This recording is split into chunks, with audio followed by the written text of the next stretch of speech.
है, ठीक है। ये हम ऑटो इनकोडर से कहेंगे, हमारा ऑटो इनकोडर हमने उसको कैसे ट्रेन कराया है, हमने उसको बताया कि ये नॉइजी इमेज है और इसकी सही इमेज ये है, ठीक है। नॉइजी इमेज इनपुट दी और सही इमेज आउटपुट पे रखी, तो हमारा नेटवर्क जो है बीच की ट्रांसफॉर्मेशंस को लर्न कर लेगा कि किस तरीके से उसको जो है नॉइज क्लियर करनी है। जब उसकी लर्निंग कंप्लीट हो जाएगी तो हम जो है लर्निंग कैसे करेगा, वो पहले इनकोडर से जो है इमेज का एसेंस निकालेगा कि इमेज में असल कंटेंट्स क्या है, ठीक है।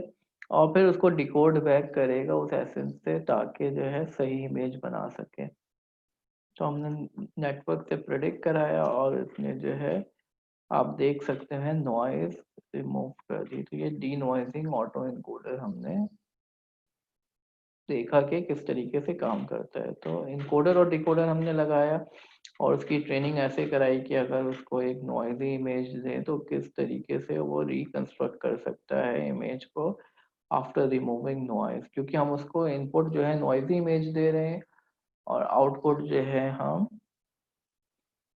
सही इमेज दे रहे हैं जिसमें नॉइज नहीं है, तो वो खुद ऑटोमेटिकली बीच की ट्रांसफॉर्मेशंस को लर्न कर लेगा। तो that's how we learn how can we remove noise from an image। denoising autoencoder हमने देखा था लास्ट क्लास में, ठीक है। अब हम आते हैं अपने टॉपिक की तरफ, generating images with variational auto encoder. Sampling from a latent space of images to create entirely new image or added existing one। Latent space से मुराद ये है कि हम जो है इमेज के एक्चुअल कंटेंट को पिक कर लें, ठीक है। जैसे हमने देखा था जब हमने एम्बेडिंग पढ़ी थी कि वहां पर जो है हमने एक वर्ड जो है वर्ड का हमने वेक्टर फाइंड किया था। इसी तरीके से हम जो किसी भी कंटेंट का एक वेक्टर फाइंड कर सकते हैं जो उसके कॉन्सेप्ट को रिप्रेजेंट कर रहा हो, उसको लेटेंट स्पेस कहेंगे। तो किसी भी सैंपल डेटा का हम लेटेंट स्पेस फाइंड करें और फिर वहां से एडिट करके हम जो है न्यू इमेजेस बना सकें, ये बड़ी पॉपुलर एप्लीकेशन है एआई की। तो लेटेंट स्पेस जो है साउंड का भी जनरेट किया जा सकता है, म्यूजिक का या टेक्स्ट का भी जनरेट किया जा सकता है, लेकिन बड़े इंटरेस्टिंग रिजल्ट्स मिलेंगे इमेजेस के ऊपर। बुनियादी कॉन्सेप्ट ये है कि पहले जो है एक लो डायमेंशनल लेटेंट स्पेस बनाए इमेज की। लो डायमेंशनल लेटेंट स्पेस यानी इमेज को आप जो है ट्रांसफॉर्म करें उसके लेटेंट स्पेस में। और लेटेंट स्पेस क्या है, जिसमें इमेज के बुनियादी कंटेंट्स जो हैं वो आ जाए, ठीक है। लेटेंट स्पेस में कन्वर्ट कर दिया, इमेज का कॉन्सेप्ट हमें मिल जाए, वो लेटेंट स्पेस कहलाएगा। तो इमेज को लेटेंट स्पेस में लेके गए और फिर वहां से जो है किसी भी पॉइंट को पिक करके नई तरह की इमेजेस को जनरेट किया जा सकता है।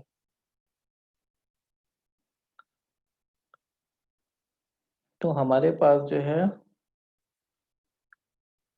दो टेक्निक्स हैं, एक है गैन जनरेटिव एडवर्सियल नेटवर्क और variational autoencoder. We can use both of these techniques.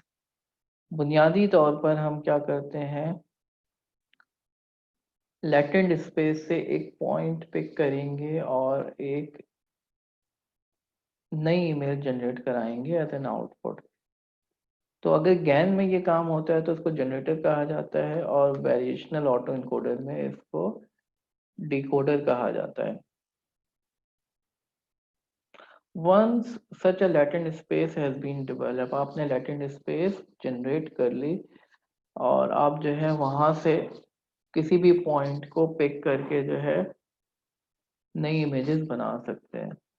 तो पहले ट्रेनिंग डेटा से आपने लर्न करके लेटेंट स्पेस फाइंड कर लिया। लेटेंट स्पेस जो है इस डेटा को रिप्रेजेंट कर रहा है into a reduced representation. Data को उसने पूरा कैप्चर कर लिया इस लेटेंट स्पेस ने।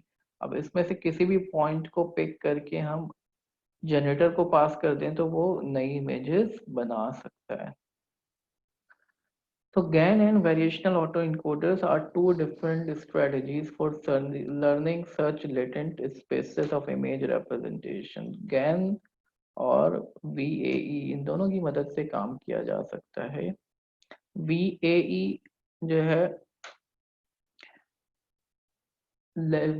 ऐसी जगहों पे ज्यादा यूजफुल है, ये ऐसे लेटेंट स्पेस में काम ज्यादा बेहतर हो सकता है जहाँ पे लेटेंट स्पेस वेल स्ट्रक्चर्ड हो।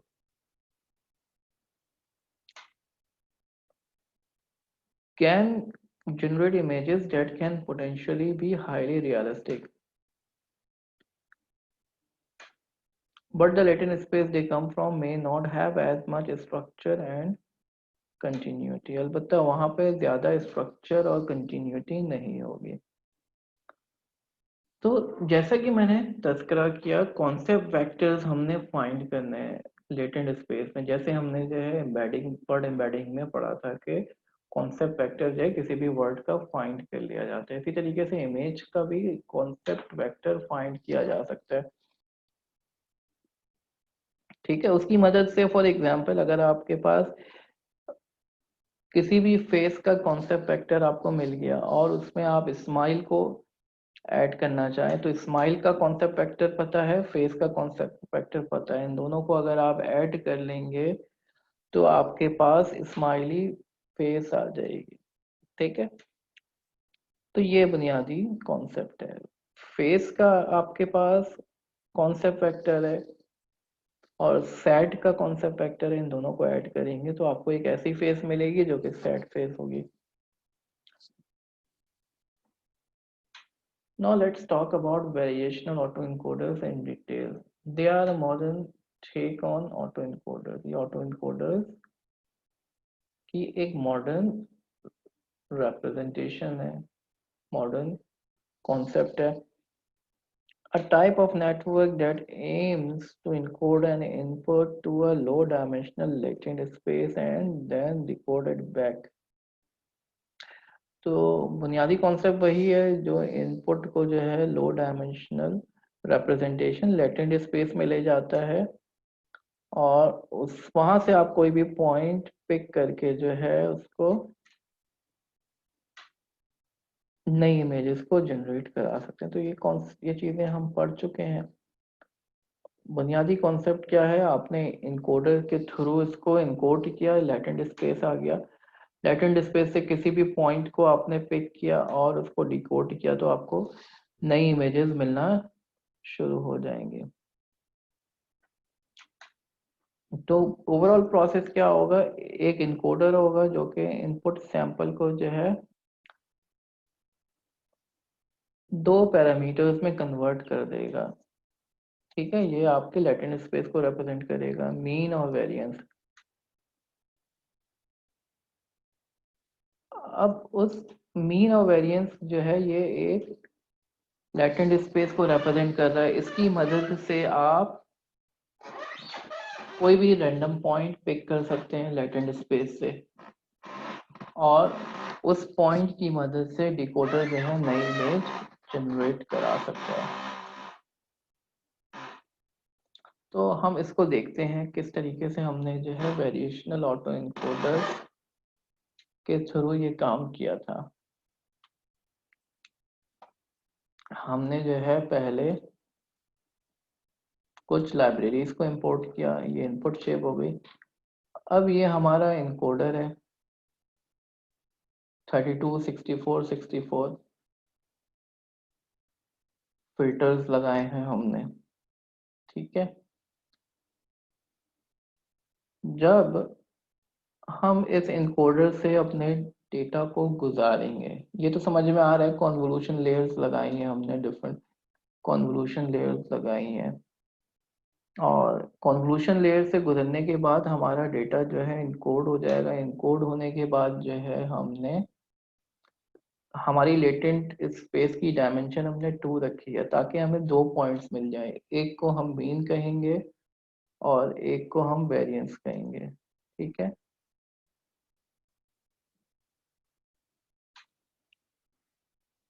एक फंक्शन डिफाइन किया हमने जिससे जो है हम सैंपल करेंगे रैंडम नॉर्मल डिस्ट्रीब्यूशन। हम ये अज्यूम कर रहे हैं जब हमारा लेटेंट स्पेस मिल जाएगा हमें, तो उसको हम जो है एक नॉर्मल डिस्ट्रीब्यूशन से डिस्क्राइब करेंगे, और नॉर्मल डिस्ट्रीब्यूशन की बेस पे हम उसके अंदर से जो है दो पैरामीटर्स की बेस पे, दो पैरामीटर्स कौन से हैं, मीन और वेरिएंस, उसकी बेस के ऊपर हम एक पॉइंट सैंपल करेंगे। ठीक है। अब सैम्पलिंग का एक फंक्शन डिफाइन किया हमने जो कि सैंपल करेगा लेटेंट स्पेस से। लेटेंट स्पेस हमने ऊपर जो इनकोडर डिफाइन किया उससे हमें लेटेंट स्पेस मिलेगा। लेटेंट स्पेस से हमने जो है एक पॉइंट रैंडमली सैंपल करना है। सैंपल करने के लिए हमने एक लेयर लगा दी है जो कि सैंपलिंग करेगी। ये लेयर जो है लैम्डा फंक्शन के थ्रू बताइए। अच्छा अरसलान, आपका जो क्वेश्चन है, फर्स्ट लेयर में 32 फिल्टर्स लगाए हैं और बाकी लेयर्स में 64। नॉर्मली जो है हम स्टार्ट करते हैं जब इनकोडर में शुरू की लेयर में कम फिल्टर्स होते हैं, जैसे जैसे आगे जाते हैं हम फिल्टर्स बढ़ते हैं। और अच्छा नो, ये जो है दैट इज योर चॉइस। ठीक है, आप जो है फिल्टर्स कितने लगाते हैं। नॉर्मली यह जब आप बॉटल नेक पे लेके जाते हैं तो फिल्टर्स की तादाद कम होती जाती है, लेकिन क्योंकि ये वेरिएशनल ऑटो इनकोडर्स है, यहाँ पे जो है हमारे पास आखिर में जो है एक लैटेंट स्पेस आएगी जिसकी डायमेंशंस कम होंगी। तो हमने स्टार्ट किया 32 फिल्टर से, डेट्स योर चॉइस। 32 से स्टार्ट किया, फिर 64 पे गए, फिर 64 पे गए, फिर 64 पे गए। फिर हमने जो है आखिर में एक डेंस लगा के हमें जो है मीन मिल गया और वेरिएंस मिल गया। अब जो समझने की चीज है यहाँ पे लैम्डा लेयर है। लैम्डा लेयर को आप जो भी कोड पास करोगे वो कोड चला देगा। तो हम इसको एक फंक्शन दे रहे हैं, ये लैम्डा लेयर जो है ये फंक्शन चलाएगी, और ये जो मीन और वेरिएंस हमें मिले हैं इस मीन और वेरिएंस की बेस के ऊपर जो है वो एक पॉइंट सैंपल करेगी। ठीक है, ये मीन और वेरिएंस की बेस के ऊपर क्या कर रही है, एक पॉइंट सैंपल करेगी। तो ओवरऑल प्रोसेस क्या है, हम ऑटो इनकोडर में, वेरिएशनल ऑटो इनकोडर में हम जो है स्टार्ट करेंगे इनपुट से। इनपुट जो है उसको हम एक रिड्यूस रिप्रेजेंटेशन में, ठीक है, रिड्यूस रिप्रेजेंटेशन में लेकर आएंगे जिसको लेटेंट स्पेस कहेंगे। तो यहाँ पर जो है हमने स्टार्ट तो हमने थोड़ा सा इसको बढ़ाया जरूर है, लेकिन आखिर में ले जाके हमने जो है इसको एक रिड्यूस रिप्रेजेंटेशन में दो नंबर्स में लेके आ गए हम, एक मीन और एक वेरिएंस। अब इस मीन और वेरिएंस की बेस पे ये जो लैम्डा लेयर है ये एक रैंडम पॉइंट सैंपल करेगी। अब उस रैंडम पॉइंट की बेस के ऊपर एक लेयर है जिसको एक रैंडम पॉइंट मिल रहा है। इस रैंडम पॉइंट की बेस के ऊपर फिर ये जो डिकोडर लेयर है ये different dense layer, convolution layers लगाकर हमें जो है एक नई इमेज जनरेट करके देगी। ठीक है। अब यहाँ पर एक प्रॉब्लम है, हमें जो है कस्टम लॉस फंक्शन डिफाइन करना है। तो हमने जो है एक कस्टम लेयर डिफाइन की, कस्टम वेरिएशनल लेयर। ठीक है जी।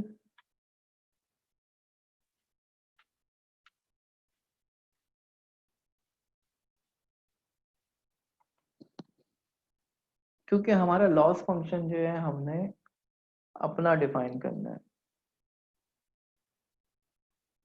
तो हमने एक लॉस फंक्शन डिफाइन किया यहाँ पर।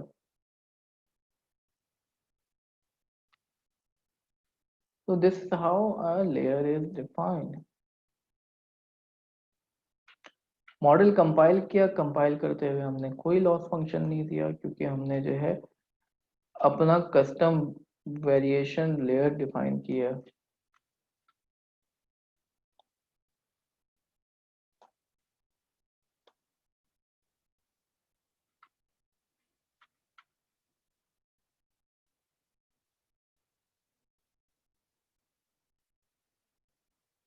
तो आखिर में हमने क्या किया, हमने जो है वेरिएशन लेयर को इनपुट जो दी है, इमेज दी है, और इसका आउटपुट जो है z डिकोडेड आएगा।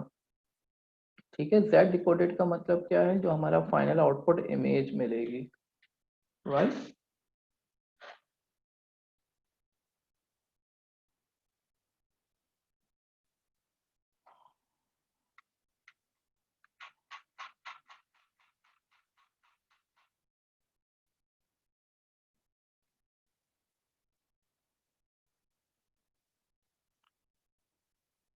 तो हमने जो है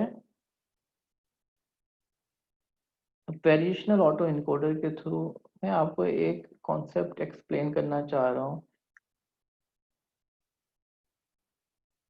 ये देखें, आपके पास एक इमेज थी और इसमें स्माइली फेस जब हमने ऐड किया, इमेज का कॉन्सेप्ट वेक्टर हमारे पास मौजूद था और इसमें हमने स्माइली फेस ऐड किया, तो आप देख सकते हैं कि स्माइल वेक्टर ऐड करने से जो है स्माइली फेस बनना शुरू हो गया। इसी तरीके से फेस का कॉन्सेप्ट वेक्टर था हमारे पास, हमने इस पे सैड का वेक्टर ऐड किया तो सैड फेसेस बनना शुरू हो गए। ठीक है, तो this is how variational auto encoders work.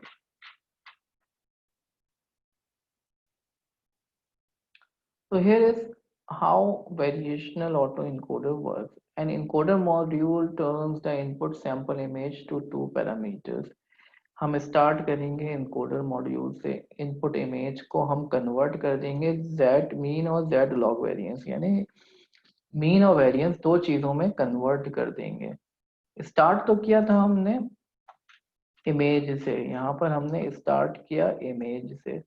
Input image है जो कि पहले कॉन्वोल्यूशन लेयर से गुजरेगी, फिर उसके अगेंस्ट एक और कॉन्वोल्यूशन लेयर लग रही है, फिर उसके अगेंस्ट एक और कॉन्वोल्यूशन, आखिर में आप देखें इसको फ्लैटन करके हमने फिर एक डेंस 32 से तो गुजारा है, लेकिन उसके बाद एक और डेंस से गुजारा है जो कि हमें मीन रिटर्न करेगा, फिर एक और डेंस से गुजारा है जो कि हमें वेरिएंस रिटर्न करेगा। तो ये इनकोडर का पोर्शन क्या कर रहा है, इनकोडर का पोर्शन जो है हमारी इमेज को कन्वर्ट करके दे रहा है दो वैल्यूज में, एक वैल्यू जो है मीन है और एक वैल्यू वेरिएंस है। फिर हमने लैम्डा फंक्शन लगाया, लैम्डा फंक्शन लगा के हमने जो है इसको नॉर्मल डिस्ट्रीब्यूशन अज्यूम करके इसमें से एक रैंडम पॉइंट निकाला, एक रैंडम पॉइंट निकाला हमने based on mean and standard deviation. ठीक है, मीन और स्टैंडर्ड डेविएशन के हिसाब से हमने एक रैंडम नंबर निकाला। ठीक है, अच्छा ये काम हमने जो है लेयर से करवाना है, तो हमने जो है इसके ऊपर लैम्डा की रैपिंग कर दी, लैम्डा के अंदर ये डाल दिया हमने, तो ये ऑटोमेटिकली जब हमारा न्यूरल नेटवर्क चलेगा ये प्रोसेस चल जाएगा। फिर हमने डिकोडर बनाया। अच्छा, यहाँ पे एक पैरामीटर हमने एप्सिलॉन रखा है। ठीक है, उसके बाद हमने जो है डिकोडर बनाया। तो डिकोडर जो है नॉर्मली जो है मिरर होता है या सम वॉट मिरर होता है ऑफ द इनकोडर। तो डेंस लगाया हमने, रीशेप किया, और डिकोडर जो है फाइनली हमें जो है वही इमेज देगा। तो ये हमारा इनकोडर और डिकोडर तैयार हो गया। लैम्डा के अंदर आप जो कोई भी लेयर बना रहे हो ना, लेयर में कोई कस्टम कोड डालना चाह रहे हो लेयर की बिहेवियर के लिए, तो आप लैम्डा को इस्तेमाल करोगे। ठीक है, तो हमने जो है इनकोडर और डिकोडर बना दिया है।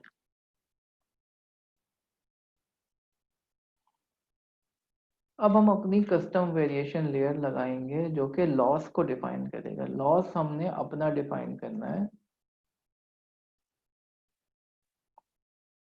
लॉस किस तरीके से डिफाइन होगा? जो इनपुट है और आउटपुट है, इन दोनों को इस्तेमाल करते हुए हमने जो है अपना लॉस निकालना है। ठीक है। अब ये रिसर्च पेपर आपको देखना होगा, बाइनरी क्रॉस एंट्रोपी की बेस के ऊपर लॉस निकाला है इन्होंने। ठीक है। इसकी फर्दर डिटेल के लिए आपको इसका रिसर्च पेपर पढ़ना पड़ेगा। बहरहाल एक लॉस डिफाइन किया है, तो एक लेयर डिफाइन की है हमने जिसके अंदर कस्टम लॉस डिफाइन किया है। यहाँ पे आप लोगों ने ये भी सीख लिया लेयर कैसे डिफाइन की जाती है।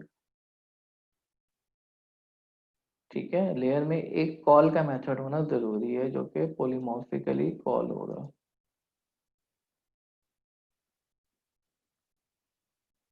ये एक हेल्पर मेथड डिफाइन किया है वेरिएशनल ऑटो इनकोडर लॉस का, जो कि यहाँ से कॉल किया जा रहा है। तो इस तरीके से जो है हमने अपना कस्टम लेयर डिफाइन की और हमने डिफाइन किया ये लेयर जो है इसको इनपुट इमेज मिलेगी और ये डिकोडेड इमेज रिटर्न करेगा। मॉडल कंपाइल करते हुए हमने कोई लॉस फंक्शन नहीं डिफाइन किया। मॉड डेटा जो है हमने उसको नॉर्मलाइज किया एमनेस के डेटा को लोड करके और उसको फिट कर दिया, तो इसकी ट्रेनिंग हो रही है।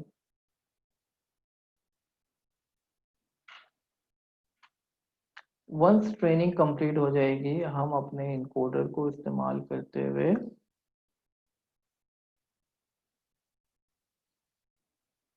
हम जो है नई नई इमेजेस जनरेट करा सकते हैं।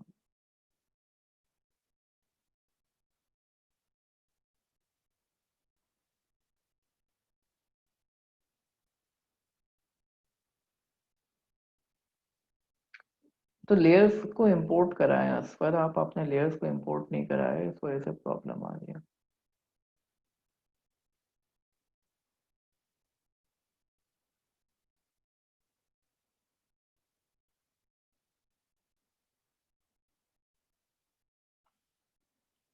तो ये ट्रेनिंग हो रही है, इसको यहीं पे स्टॉप करके ट्राई करते हैं थोड़ी सी ट्रेनिंग करा के। अब हमने क्या करा, हमने जो है numpy के थ्रू जीरो बनाया, जीरोस की एरे बनाई। रिसर्च पेपर के लिए archive.org जो है यहाँ पर आपको सारे रिसर्च पेपर्स मिल जाएंगे। ठीक है। जीरो की एरे बनाई हमने और उसके बाद हमने क्या करा, उसकी मदद से जो है बहुत सारे हमने जो है इमेजेस जनरेट कराई। इमेजेस कैसे जनरेट कराई हमने जो है रैंडमली जो है हमने एक्स आई और वाई आई लिया हमने, जेड सैंपल रैंडम मीन और वेरिएंस को लिया और उसकी मदद से हमने बोला डिकोडर प्रेडिक्ट करे।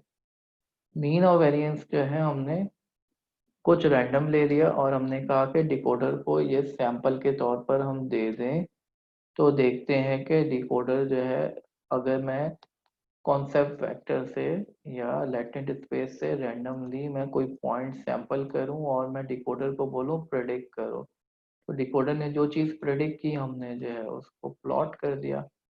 जब हमने प्लॉट किया तो आप देखेंगे ये नई नई तरह की इमेजेस भी बना रहा है। ठीक है। Based on the combination of 0 1 2 3 4 5 6 7 8 9, तो ये हमारे जो डिजिट्स थे उससे मिलते जुलते डिजिट्स भी बना रहा है, उनके कॉम्बिनेशन से भी बना रहा है। और that's how variational auto encoder works. What I want के मैं आपको जो है 15 मिनट दे रहा हूँ, आप लोग जो है इसकी प्रैक्टिस कर लें, ठीक है, then we will move further. इसके बाद जो है हम ज्ञान पढ़ेंगे generative adversarial network. Let's practice it.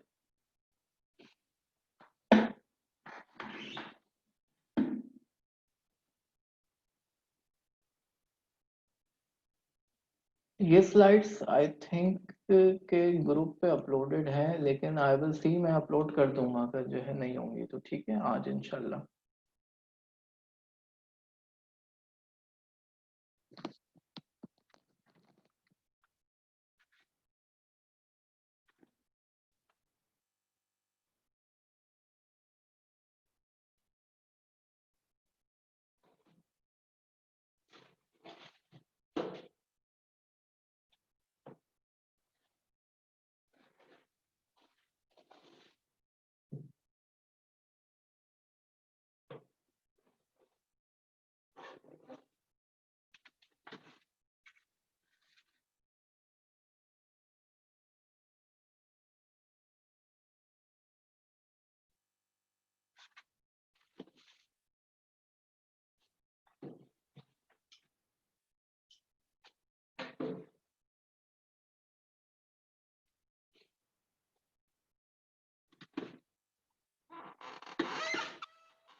अच्छा जी स्टूडेंट्स, ये बुक के अंदर जो है page number, let me show you, 300 पे है ये, 300 301, ठीक है।